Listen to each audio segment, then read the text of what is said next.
कडू असलं तरी गुणांनी भरलेलं आरोग्याचं वरदान असलेलं कारलं. आज आपण कारल्याची अशी भाजी केलेली आहे की ती अजिबात कडू झालेली नाही आणि शिवाय ती अत्यंत कमी तेलामध्ये केलेली आहे. जर तुम्हाला हा व्हिडिओ आवडला तर व्हिडिओला लाईक करा, चॅनलला सबस्क्राईब करा आणि बेल आयकॉनवरती क्लिक करा. नमस्कार, मी शैलजाच किचनमध्ये आपण सर्वांचं हार्दिक स्वागत.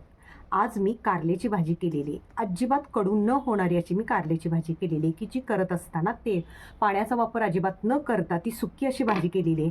पाहिला तरी कळणार सुद्धा नाही आहे की ही कारल्याची भाजी आहे. टेस्ट घेतल्यानंतर सुद्धा लक्षात येणार नाही की ही कारल्याची भाजी आहे. पण याची आता आपण काय करूया की रेसिपी पाहून घेऊया. हा कारल्याचा जो आतील भाग आहे पांढरा तो काढून घ्यायचा आहे.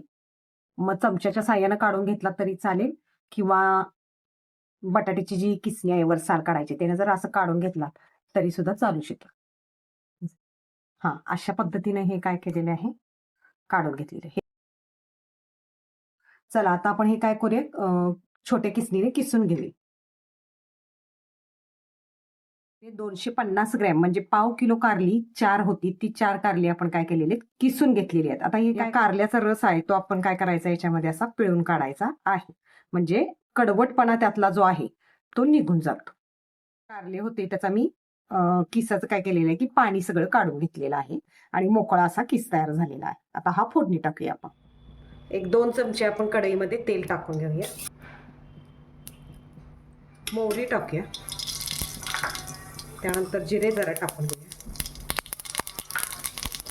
आले लसूणची पेस्ट टाकूया, म्हणजे मी चेचून घेतलेले आहेत आले लसूण. मिरच्या टाकूया, त्याच्यानंतर कांदा घेऊया त्याच्यामध्ये टाकूया.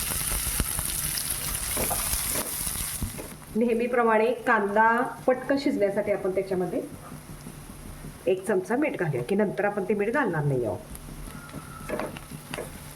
कांदा आता थोडासा गुलाबी झालेला आहे. याच्यामध्ये आपण नेहमीप्रमाणे जिरेपूड जरा 1 चमचा टाकून घेऊया.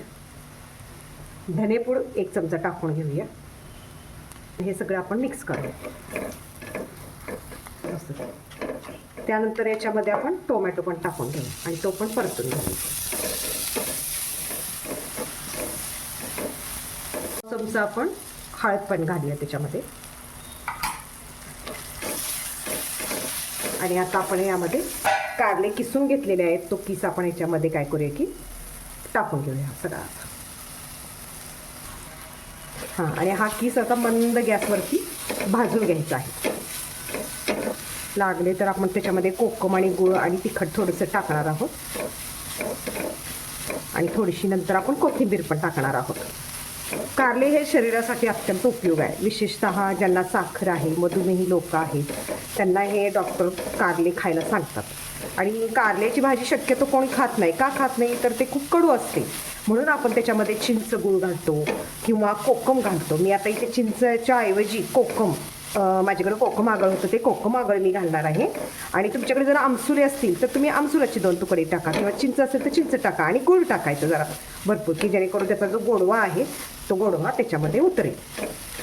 आणखीन एक आहे, ही भाजी 2 दिवस टिकते कारण आपण याच्यामध्ये जास्त पाण्याचा वापर करणार नाही आहोत आणि त्यामुळं सुक्की ही जी भाजी आहे ती 2 दिवस तरी आपली टिकते. 1 चमचा काय करू याच्यामध्ये तिखट घालूया. जर तुम्हाला आणखीन झणझणीत हवं असेल तर आणखीन जादा तुम्ही घालू शकता. कारण मी ऑलरेडी पहिल्या 2 हिरव्या मिरच्या घातलेल्या आहेत आणि त्या मोठ्याच घातल्यात का तर हिरव्या त्या कारल्यामधून त्या दिसाव्यात आणि त्या बाजूला काढता यावेत म्हणून. आणि तिखट मी टाकलेलं आहे. 1-2 मिनिट आपण हे झाकून ठेवूया. 1-2 मिनिटानंतर आपण झाकण काढून घेऊया आणि पुन्हा ही भाजी हलवूया.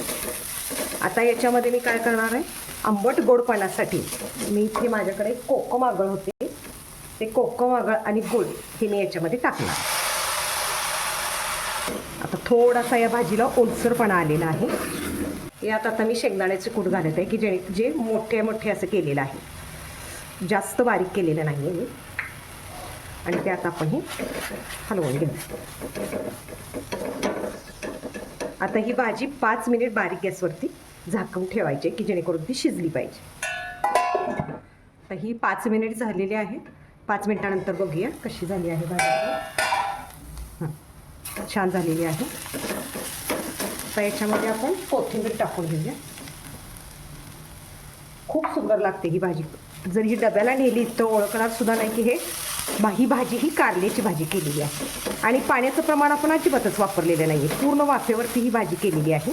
आता पाणी म्हणाल तर मी कोकमागं जे 2 चमचे घातले होते तेच होते. जर तुम्ही चिंचगुळाचं पाणी 2-4 चमचे घातलात किंवा एक पाण्याचा थोडासा हबका जरी दिला तर ती भाजी व्हायला भाजी मऊ व्हायला किंवा त्याची वाफ तयार व्हायला मदत होते. ही आपली भाजी तयार झालेली आहे कारल्याची. आता आपण ती काढून घेऊया.